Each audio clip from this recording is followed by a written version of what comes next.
Hello, আমি মৌ। আজকে আমি তোমাদের সাথে প্রথম ভয়েস ওভার দিয়ে ভিডিও শেয়ার করছি।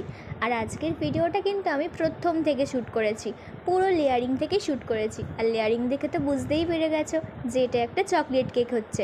আর চকলেট কেকের মধ্যে আমি কোনো দিন সুগার সিরাপ দিই না, আমি সবসময় কফি সিরাপ দিই, তাতে কেকের টেস্টটা কিন্তু ভীষণ ভালো আসে। শুধু চকলেট কেকের ক্ষেত্রেই কিন্তু। আর আমার কাছে চকো চিপসও শেষ হয়ে গেছে, তার জন্য কম্পাউন্ড গ্রেড করেই দিতে হচ্ছে। তো দেখো, দেখতে দেখতে কিন্তু আমার কেকটা পুরো ক্রামকুটো করা হয়ে গেছিলো। তার মধ্যে আমি ক্রিমও দিয়ে দিয়েছি। এবার আমি ফিনিশিং দেবো। আর আগেই বলে দিই, কেকটা কিন্তু পিন্টারেস্ট থেকে নিয়েছিল কাস্টমার। আর আমি জানি না পিন্টারেস্টের কেকগুলো এত সুন্দর হয়। আমি চেষ্টা করেছি। কেমন হয়েছে তোমরা কিন্তু 10 আউট অফ আমাকে রেট করতে ভুলো না। তো দেখো, এভাবে আমি একটা রোজ নজল দিয়ে এই ফুলটা করে দিচ্ছি। এই ফুলটা খুব সুন্দর লাগে করতে, আমার তো ভীষণ পছন্দ। আমার তো যখন আমাকে ক্লায়েন্ট কোনো ডিজাইন দেয় না, আমি সব সময় চেষ্টা করি এই ফুলটা করার।